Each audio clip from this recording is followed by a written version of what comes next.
What is the difference between lyophobic and লায়োফিলিক?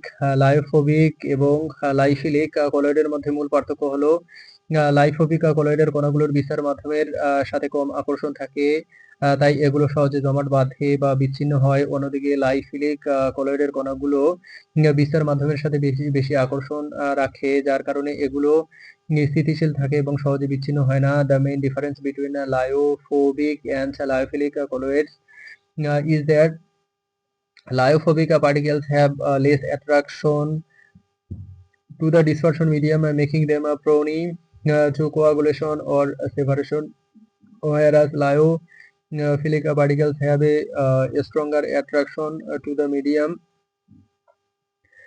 making them stable and less likely to separate. Lyophobic কলয়েডের কণাগুলোর জল বা অন্য তরলের সঙ্গে কম আকর্ষণ থাকে, ফলে এগুলো সাধারণত অস্থির হয় এবং সহজে জমাট বাঁধে বা বিচ্ছিন্ন হয়, যেমন ধাতব সল বা ধাতু alloy.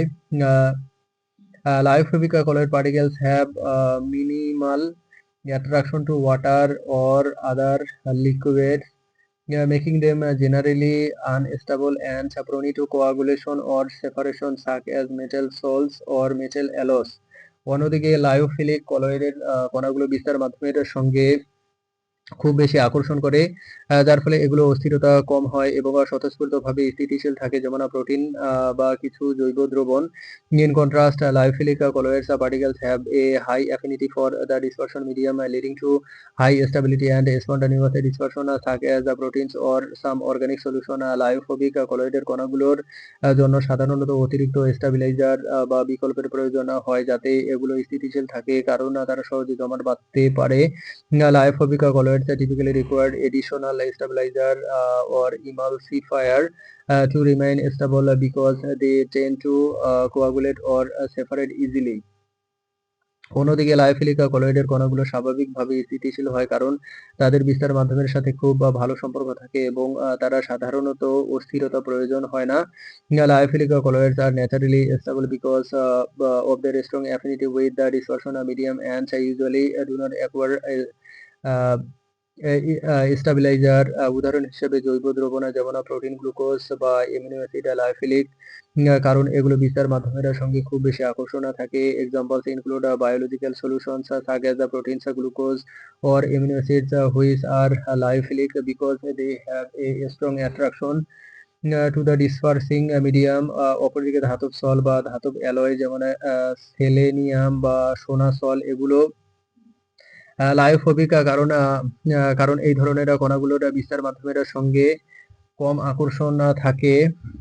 In contrast, metal salts or metal alloys like selenium or gold salt are lyophobic because these particles have less attraction to the dispersion medium. আকর্ষণের পরিমাণ, অ্যামাউন্ট অফ অ্যাট্রাকশন, স্থিতিশীলতা, স্টেবিলিটি, জমাট বাঁধার প্রবণতা, কোয়াগুলেশন টেন্ডেন্সি, স্টেবিলাইজার বা emulsifier প্রয়োজন, need for stabiliser or emulsifier, অস্থিরতা, instability, সহজে বিচ্ছিন্ন হওয়া, ইজ অফ সেপারেশন, প্রাকৃতিক স্থিতিশীলতা, ন্যাচারাল স্টেবিলিটি, তরল বা গ্যাসের সঙ্গে সম্পর্ক, relation with liquids or gases, কঠিন ও গুণাবলী, স্ট্রাকচার এন্ড প্রপার্টিজ। উদাহরণ, এক্সাম্পলস লায়োফোবিক কলয়েডের জন্য সাধারণত স্টেবিলাইজার প্রয়োজন কারণ এগুলো সহজে জমাট বাঁধে, যেখানে লায়োফিলিক কলয়েডের ক্ষেত্রে স্টেবিলাইজার এর দরকার পড়ে না কারণ এগুলো স্বাভাবিকভাবে স্থিতিশীল। লায়োফোবিক colloids often require stabilizer because they coagulate easily, while lyophilic colloids do not need stabilizer as they are inherently stable. উদাহরণ, ধাতব সলগুলো যেমন সোনা বা সেলেনিয়াম সাধারণত লায়োফোবিক হিসেবে বিবেচিত হয় কারণ এদের বিস্তার মাধ্যমের সঙ্গে কম আকর্ষণ থাকে। Examples, metal salts such as the gold or selenium are generally considered lyophobic because they have less attraction to the dispersion medium. Protein বা গ্লুকোজের মতো জৈব দ্রবণগুলো লায়োফিলিক কারণ এগুলো বিস্তার মাধ্যমের সঙ্গে খুব বেশি আকর্ষণ থাকে।